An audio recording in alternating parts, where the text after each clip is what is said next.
Ready? Start. Sir, several questions raised regarding the Defense Ministry and the External Affairs and Irrigation Ministries have been clarified by my colleagues from those ministries. My task, therefore, has been simplified to that extent. Before I go to the questions, financial and economic, raised by several honorable members, I should like to clarify one or two points which are more administrative than economic or financial. One of them was raised by my honorable friend. He raised the question about the recruitment by the assistant superintendents, departmental competitive examination, and particularly about the examination held in 2010.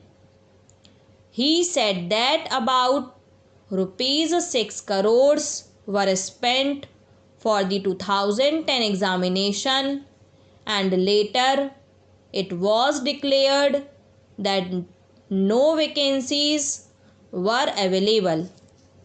He therefore suggested that a definite procedure should be there and the examination should be held according to the vacancies declared in advance, and all persons who have qualified in that examination should be eligible for promotion or for appointment.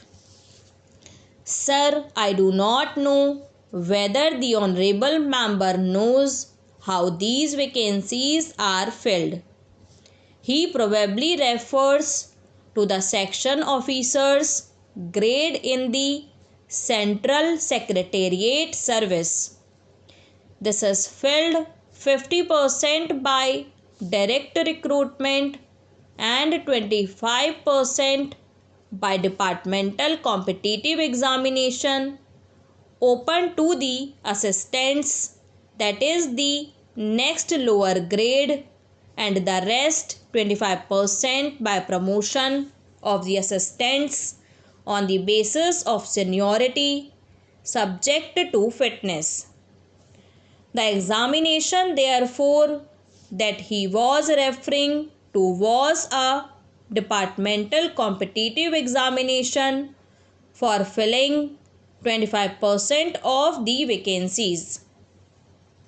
It takes about 1 year for the Union Public Service Commission to declare the results of the examination from the time they take up the question of the examination. It is not therefore possible to declare the number of vacancies to be filled in from the very beginning. To declare them just when the results are out is more realistic, and that is what is done. Sir, if the examination is treated as qualifying examination, the number of persons who will thus become eligible for appointment will be quite unrelatable to the number of vacancies to be filled in, and then the very situation which the honorable member wishes to avoid would arise.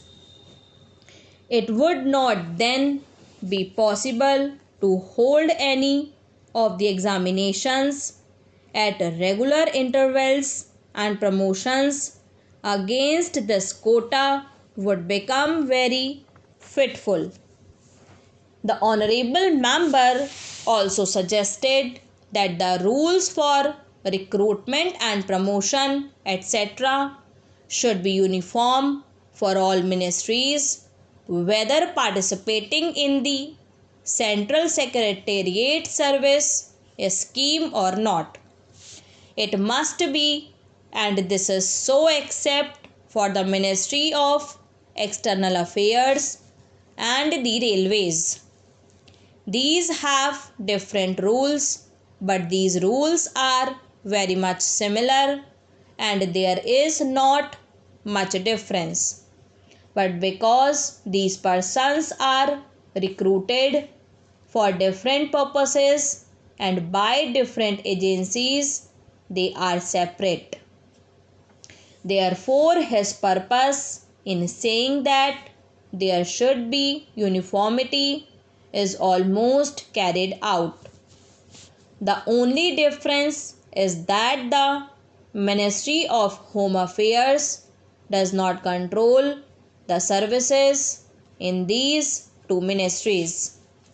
Then, sir, questions were raised about backward areas and the backward states and also about the city of Kolkata.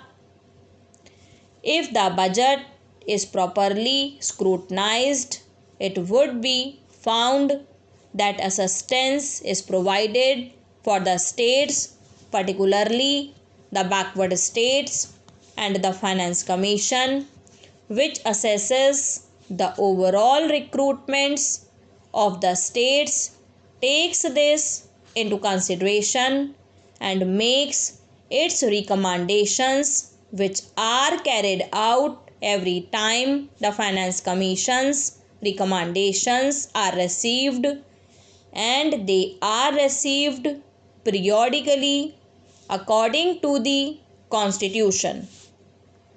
Sir, I would like to give the total amount paid to the states on this account.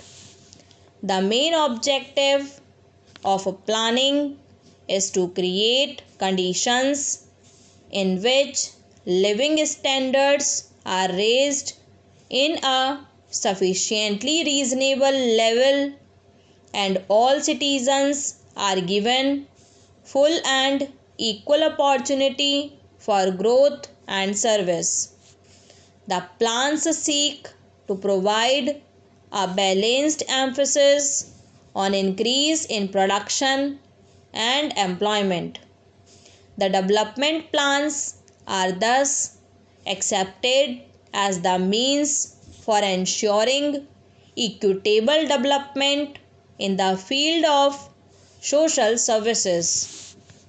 There is no reason to suppose that the needs of the less fortunate or prosperous states are being neglected.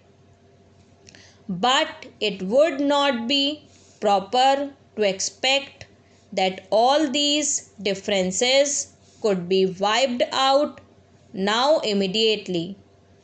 It must be seen whether we are going towards that very end or not. We are deliberately going towards that end, and we hope and trust that in course of time these inequalities would be wiped out, if not completely wiped out, at any rate they would be lessened.